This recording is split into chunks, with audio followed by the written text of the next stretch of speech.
Hello and welcome to another episode of Let's Talk, exploring the issues affecting all of our lives. I'm your host, Austin Harris. Today we talk sports with the help of one of our local MPs, the Member of Parliament for Georgetown West, and the Shadow Minister of Sports, Mr. David Wight. Mr. Wight, thank you very much for agreeing to be our guest here on Let's Talk. Thank you for having me on the show. Always a pleasure.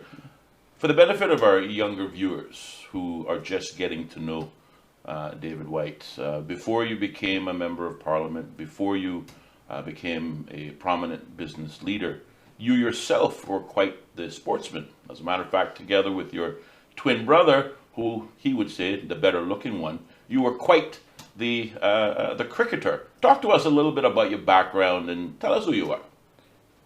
Well, Austin, you wouldn't understand this because you're a little younger, but in the days when we were growing up, the main thing to do was sports. So we used to play most sports, and we picked in the end to concentrate more on cricket. But we used to play tennis, we used to play football, everything, and we've forwarded ourselves more for the cricket. And in fact, we've done well with cricket. Not only locally, because we were part of our father's team that he put together, David Cricket Club, and all five of us brothers played for that. But Christopher and I went on. We played semi-pro in England in the Lancashire leagues. Nice. We played in Jamaica for Melbourne Cricket Club in the Senior Cup cricket, that was a real high standard that we enjoyed. I mean, that was unbelievable. Yes. But then a really big achievement, which we hold close to us, is when we represented Cayman at the Red Stripe Bowl. Mm-hmm. We came up against Guyana, the Leewards, the Windwards, really top cricket countries in the region. Mm-hmm. And for us to go compete at that level, I mean, that was an unbelievable experience for us. Sure, indeed. Now, cricket remains a very popular sport here in the Cayman Islands. And as you mentioned, certainly you were there at the ground level. Talk to us a little bit about the historical development of the game of cricket here in Cayman, and maybe some of the teams. You mentioned your own team by right, but maybe some of the others as well. Yeah. Growing up, we used to play for the school team, and we were like 12, 13, coming up against the big cricketers. When we would play against by right, we would play against Printers, we would play against West Bay. They had good cricketers in the days of Jimmy Powell. You had Arthur Ebanks, Ed Bush, those cricketers for West Bay. And we had our own in by right, Peter Burke, and I mean some really, really good cricketers that we can look back on. And in fact, through them, they were able to teach us, and a lot of us from the really successful by right team, we came through the days of when our father, Clive Musson, Howard Kaufman, as I said, Peter Burke, all those, they not only played for the enjoyment, they played to train us and teach us. Right. And that was another great experience that we'll never forget. Indeed, indeed. Well, let's fast forward now to your role as Shadow Minister of Sports. Back in April of this year, you publicly congratulated our young Cayman athletes, particularly following the 2022 Carifta Games, both the 2022 Carifta Swimming Championships, which was held in Barbados, and then, of course, the Track and Field Championships, which was held in Kingston, Jamaica. I know it's perhaps asking a lot to remember all that was said, but at the 2022 Carifta, we had a tremendous showing. Talk to us a little bit about those highlights and certainly some of the athletes that had some top performances. Well, in recent years, our swimming has really done well at the Carifta Games. And I know this year we were leading the table with 57 medals. I think it was 25 gold, 23 silver, and 9 bronze. So that was the most medals we've ever won at a Carifta Games swimming. But then we'd also had the Carifta Track and Field in Jamaica. And Andrew Stone, he won the gold medal in the long jump and the silver medal in the high jump, which was that for being at the track and field Carifta, that was really good for him. Indeed.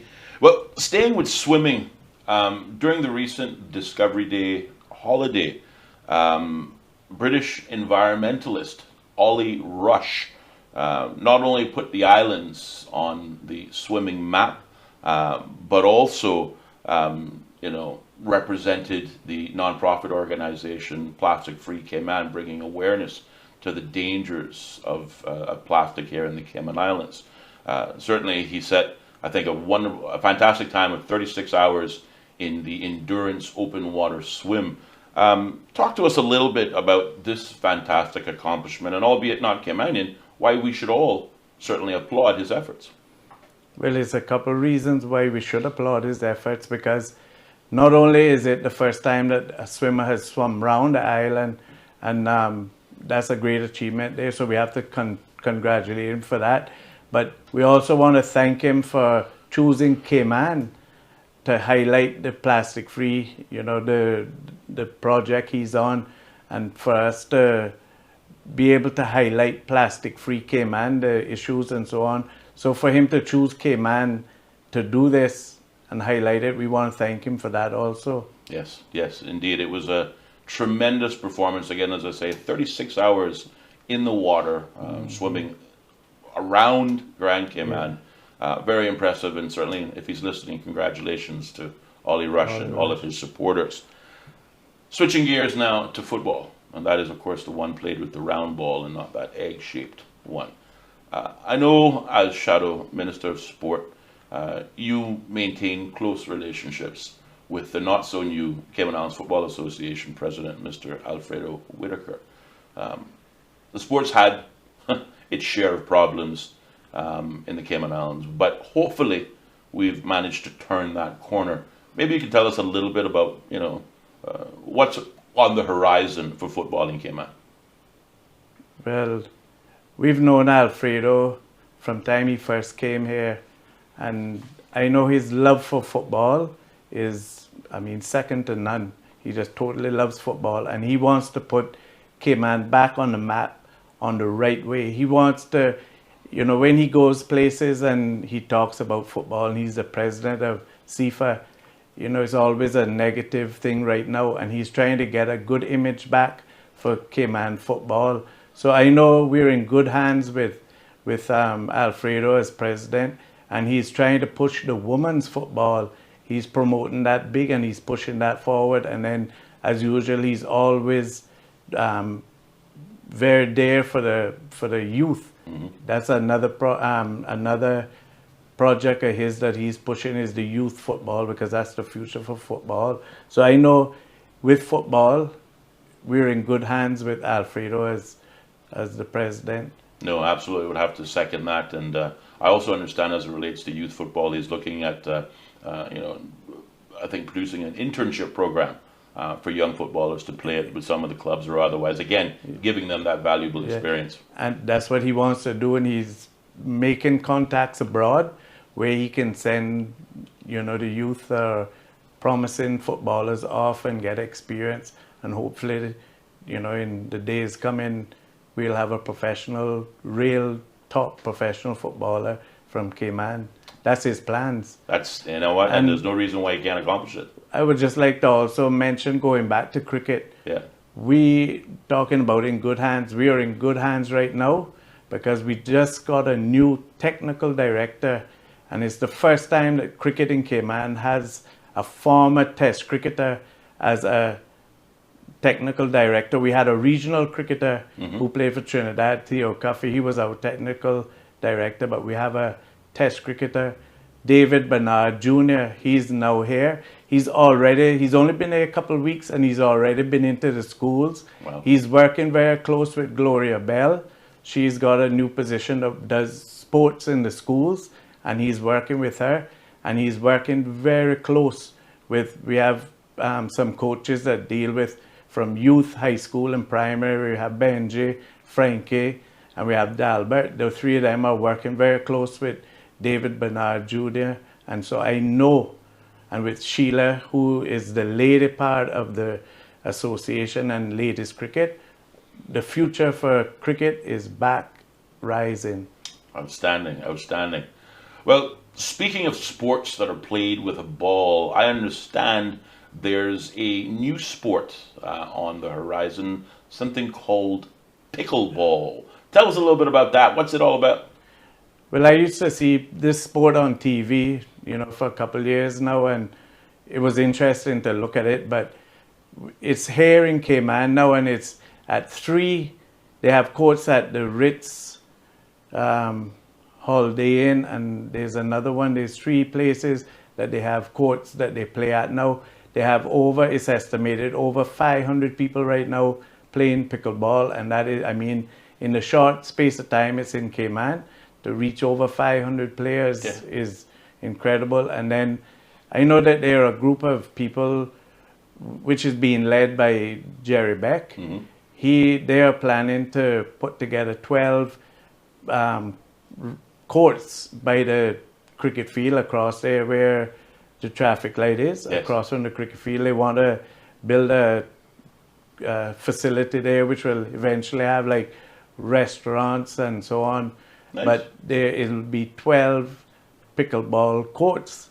So he wouldn't be building that if it's not growing. So there is something there in that pickleball, which, me getting on in age, I might have to start taking that up. I think he's still got many, many years left left to go. So I'm still trying to get the concept of pickleball. I heard your response. I heard about the plans by the director, but how is it played? I don't know the exact rules, but Christopher and I went down by Jerry Beck's house. He has courts on it was a tennis court, and he's changed them into pickleball courts. And I hear that that's what's happening in the States. You get a lot of tennis courts. Now it's so popular that they're changing it into pickleball, but it's like a plastic racket, mm-hmm. about this long, and it's a plastic ball. And I think that the rules and everything is like tennis, but just on a smaller scale. Okay. And it's not as demanding as tennis. I see. All right. So it's, for us older, maybe out of shape guys, it might be, the sport to choose. Choose, yes. Well, good. I'll be on the courts. We had the opportunity to chat with Aaron Jarvis, Cayman's young golfing phenom. I know you maintain very close relationships with Aaron. Talk to us a little bit about this young man and some of his fantastic golfing achievements, putting the Cayman Islands again on the map in a positive way for a change. Well, Michael and Philip are the golfers in our family, and they used to play golf all the time, and they would invite Christopher and I to come down and play. We would go down, we would try, couldn't do it. But when we were down there, Aaron, I heard him mention 13, but I'm sure it was even before that. He would be playing. Michael would have his 2 sons there, Peyton and Taylor, and Peyton has gone on and done well for Caymanian golf as well. But we used to see Aaron and Andrew there, and they were enjoying themselves, but the amount of time they put in to playing golf, and I'm sure it's far more than I saw, but they put in the time, and Aaron is now reaping the rewards because it's a lot of work to be done, and we truly are proud of him. Indeed, as are we. Yeah. I guess lastly, Mr. Wight, looking at sports in general, talk to us a little bit about the value of sports to young people, and particular their development into life. Well, there's many sports that I haven't mentioned, but cycling, and we have Craig Merrin who is pushing cycling. We have rugby, and Mark Weston and the Weston family. They're involved in the rugby, and they're making sure that that's going forward. But the importance of sports is it brings like unity and discipline into young people's life. If you didn't have sports, young people would just go wayward. But I've experienced it through cricket. When we competed together, and by right as a team, we were unified, and that's why we were so strong. And I know that sports brings unity and discipline into the young people's lives. Absolutely, two very important things that are sometimes lacking in Cayman: unity, bring us together. We're stronger together than we are apart, and of course, discipline, valuable life lessons. Mr. Wight, I want to thank you for being our guest here on Let's Talk and sharing with us the sports perspective. Hopefully, it will become a regular feature here on our podcast. Thank you very much for having me, and I've enjoyed it. Thank you. Indeed. Well, we definitely look forward to having you back. And to our audiences, we again say thank you for taking the time to tune in. We hope you too enjoyed our conversation. If you did, remember to like, share, and subscribe to our channel. If there is a discussion you would like to have us present here on Let's Talk, please feel free to leave your suggestions along with any other comments on our YouTube channel. Please tune in every Tuesday and Thursday at 4 p.m. for another episode of Let's Talk, exploring the issues affecting all of our lives. I'm your host, Austin Harris. Until next time.